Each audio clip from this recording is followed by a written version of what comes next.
بسم اللہ الرحمن الرحیم۔ شروع کرتا ہوں اللہ کے نام سے جو بڑا مہربان نہایت رحم کرنے والا ہے۔ کبوتر کے پاؤں سرخ کیوں ہوتے ہیں؟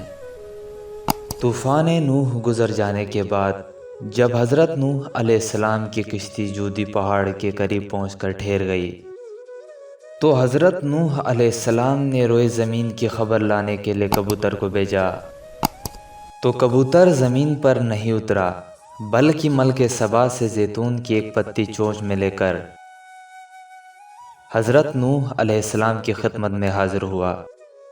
تو حضرت نوح علیہ السلام نے فرمایا کہ تم زمین پر نہیں اترے، اس لیے دوبارہ جاؤ اور روئے زمین کی خبر لاؤ۔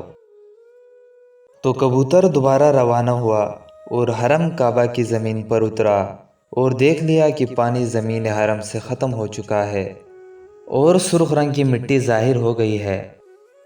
کبوتر کے دونوں پاؤں سرخ زمین سے رنگین ہو گئے اور وہ اسی حالت میں حضرت نوح علیہ السلام کی خدمت میں حاضر ہوا اور عرض کیا، اے خدا کے پیغمبر، آپ میرے گلے میں ایک خوبصورت توق عطا فرمائیے اور میرے پاؤں میں سرخ خصاب مرحمت فرمائیے اور مجھے زمین حرم میں سکونت کا شرف عطا فرمائیے۔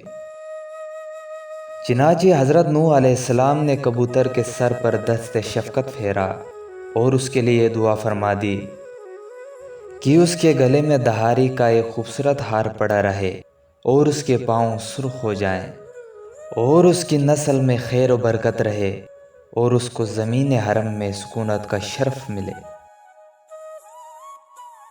مزید معلوماتی ویڈیوز دیکھنے کے لیے ہمارے چینل کو سبسکرائب کریں۔ شکریہ۔